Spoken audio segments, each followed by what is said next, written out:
So I want to explain again the 2CB thing and LSD thing because I didn't really go that much into it in the last video. I want to explain this, and I want to explain who actually sold it to me. I want to tell people who sold it to me because I really want people to know this person who sold it to me is not a very nice person.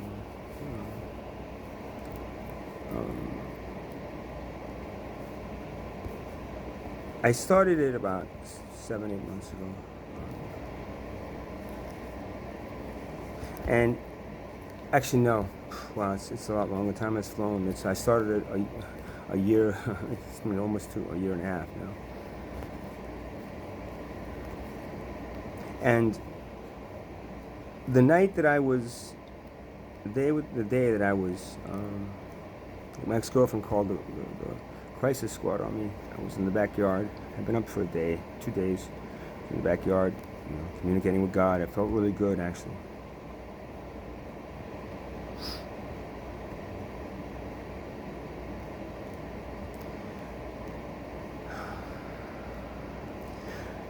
My girlfriend didn't really know what to do. I've been smoking coke and doing this what I thought was acid.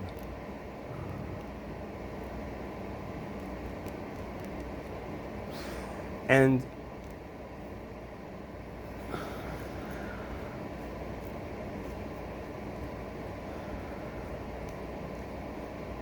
so I'm feeling a lot of negativity. And I got the I'm going to call it 2CB because I believe that's what it is, from David Ziegler. He's this guy lives in Asbury Park. He was one of my clients.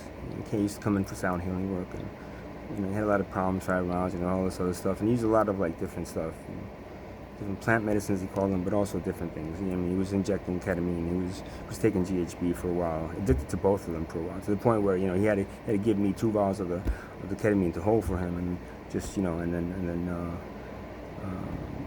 because if not he would have done it. I sat with him in an ibogaine,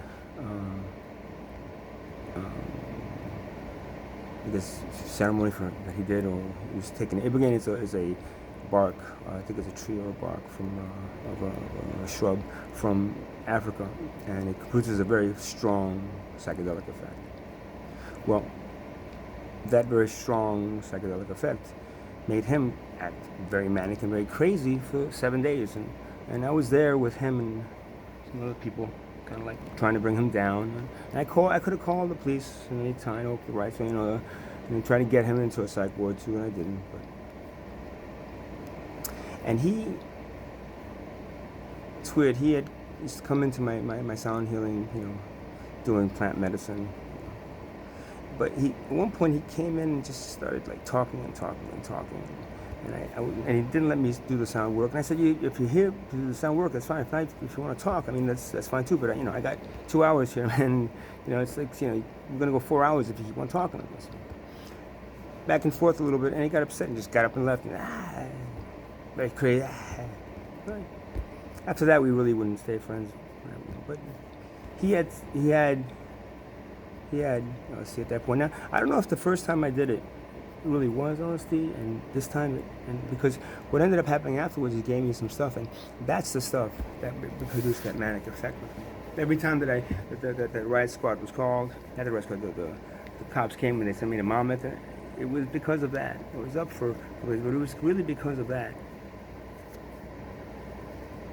And if it is, how I know it's not LSD, because I've done LSD before in the past, and it feels good. It's happy, and you come down a little, you come down here.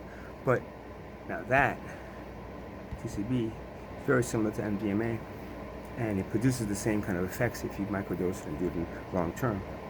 The same brain damaging effect.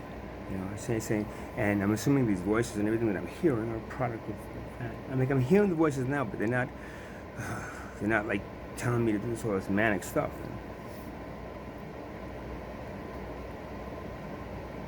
I believe he did that because he knew that was going to happen. I believe he came to my girlfriend's house and told her to call the crisis squad on me and get me committed, because he wanted revenge for me kind of like cutting off my clientship with him. I mean, he's a very strange guy. Very strange guy. I mean, I consider myself a strange guy, but he's got money. His father's got a lot of money. You know what I'm saying? His father bought him the house in Asbury. He ended up buying $20,000 worth of freaking video equipment and starting a video production company. And that's what he's doing in Asbury now. I forgot what it's called. But he's got it. It's David Ziegler, Ziegler. I'm not friends with him anymore on Facebook, or I blocked his phones, but you can find him on Facebook. He's a very strange guy. He's actually going to try to do his plant medicine degree where he can now for plant medicine people. First of all, if he doesn't know what he's selling people, then he should not sell it. Two, if he does know what he's selling people and he thinks it's okay, that's wrong, because 2CB is dangerous. 2CB is something that, and I'm pretty sure that what he gave me and what I've been using, and the other night, just before I did those videos, that's what happened. The times that I've been, very, it's because of that. I mean, yeah, a lot of stuff comes out, which is good, but I don't think about what I'm doing and who I'm hurting. I don't know why my ex-girlfriend chose to call him, and then I have my doubts, about, why I trusted her. I mean, I have my doubts that she did it, not knowing what was going to happen. But whatever, it got me out of the house, that I wanted to sell and kind of like divide the equity instead of her just throwing me some cash, which is one that I'm doing. But I wasn't on the lease, even though I paid half the mortgage and half the down payment and half the upgrades, but I wasn't on the lease. And because I wasn't on the lease, I didn't have the rights to be there. Yet I wanted to stay there, so I told her I want to sell the house. She said, no, I'm going to call the police. If you'll be, okay, sorry, don't call the police on me, that's fine. Just let me just find an apartment.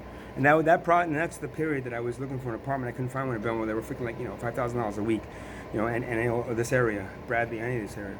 And I couldn't find one, and I decided to stay there but then I started, that's my whole thing. The last breakup I went through the same thing. This breakup, the same thing. I just find that breakups and relationship breakups with women end up becoming very, very heavy on me to deal with. And I'm trying to run a business. I'm trying to stay positive with my sound healing practice. And, I stumbled upon the thing that gets me like, hey, and then afterwards it gets me like, oh, what the fuck did you do, man? How much did you spend? Where did you go? You got some nice artwork out of this, and the artwork is not a product of the thing that I did. The artwork is a product of me staying up for a few days and getting that sense of like really seeing things and really, I don't drink, so when I do that, it just, but it also caused the issues that I'm going through, and it also caused me to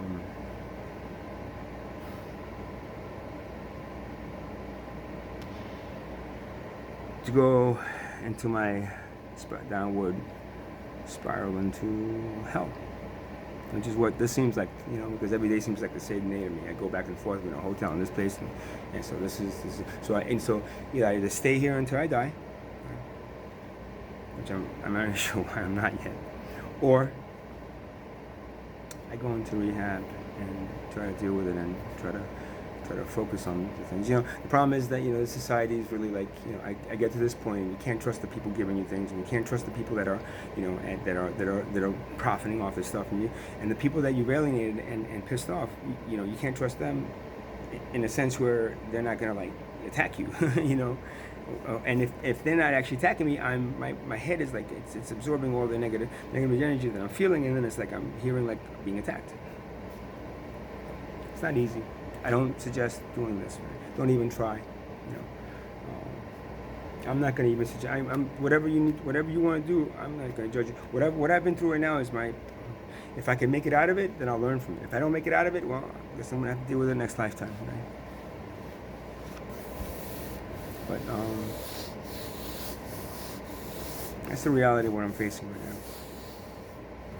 I still believe that I'm not from this planet. I still believe, that I do all the sound healing work, and all this artwork really came through me, through my spirit guide, which is still there. They don't interfere though. They don't say, oh, you can't. Sometimes they do, a little bit. But when it comes to stuff like this, like, you got to run with it. This is what you had to do. So, and hopefully this will be a way for me to get back some of the respect that I had from people that I'm pretty sure I lost right now. And maybe it'll get me back to a place that I want to be. I'm not sure if anybody's going to trust me doing any of this work again, but hopefully I'll be able to do something that I consider important in life. Thank you. Namaste.